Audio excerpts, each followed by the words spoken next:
iPhone 16s are in a lot of trouble, or at least that's what I thought when Google came up with their latest Pixel 9 devices last week. And to be very honest, while going through the entire launch event, Google Pixel 9 comes up with a lot of features that are going to put iPhones in trouble. But obviously there are a lot of similarities between the iPhone 16 features and the Google Pixel 9 features, and some are very obvious. And heck, at the price at which Pixel 9 is available in India, it is a direct attack on iPhones, because iPhones usually launch at the same price at which the Pixel 9 is available right now. Let's move on to the best 10 features of the Pixel 9 series that definitely are going to change your view about the new iPhones. So without any delay, let's get started. So the first feature of the Pixel 9 series that caught my attention is the Add Me feature. So basically, at every event there's one photographer who is responsible for clicking the photos of each and everybody. But when it comes to group photos, that exact one person is missing in each of those. Well, Google is here to solve it, because you don't have to carry a tripod or ask someone to click a group picture, because you can do it yourself. So basically, you'll have to first click the photo without that person in it and quickly switch up the places with that person and make him stand in the place where you have left a spot for him, after which Pixel will combine those two photos and come up with a final photo with everybody in it. Now that's some serious usage of AI in the phones. Number 2 feature that I really loved is the Pixel screenshots. So basically, we all take screenshots and forget about them. Now maybe you took a screenshot of a pen that you want to buy off of Amazon, let's say maybe 3 or 4 months back. Now you can ask the AI which was the pen that you searched on Amazon, and Pixel will literally go through all the photos and bring that one relevant pen image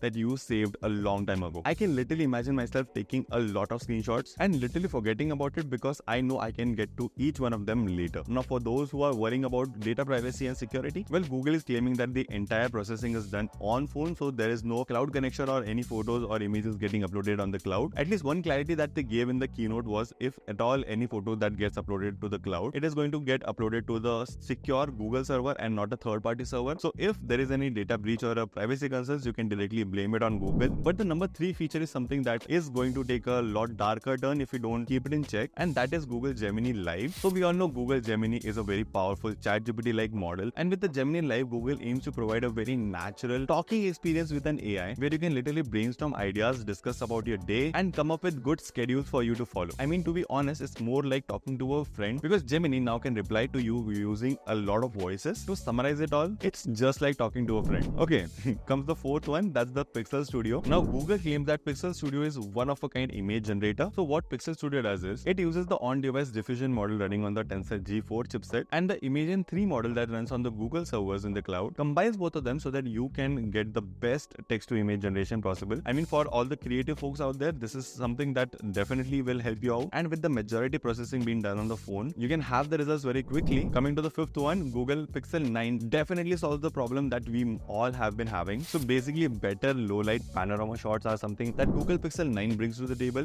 Google claims that the Pixel 9 series can take the highest quality low-light panorama shots on any smartphone, period. Now that's a very bold claim, but I do trust Google on this, because we all have been familiar with the quality of photos that Pixel 9 produces. I mean, the entire Pixel series produces. So yeah, that's one addition that you get. Number 6 is the Magic Editor. I mean, we all are aware that we can literally pick up objects from a photo and place it somewhere else, but the Magic Editor does have a lot of things inside this pocket, starting with the auto frame option, where you can literally auto frame your photo after clicking it. And if you feel that the photo is very simple, you can literally use AI to add things inside the photo, like maybe add a tree or a lot of bushes behind you, and you have a fairly new photo clicked right inside your phone. Number 7 brings in a feature that might not shock you a lot, but clear calls and call notes is something that Google 9 brings into the picture. So basically, after hanging up the call, you can have an exact transcription of the call and a private summary that you can look at whenever you want. Now Google claims that the entire processing is done on device, so basically you don't have to run in search of a pen on a paper whenever you want to note something down when on a call. And last but not the least, the most infamous feature that has been literally copied from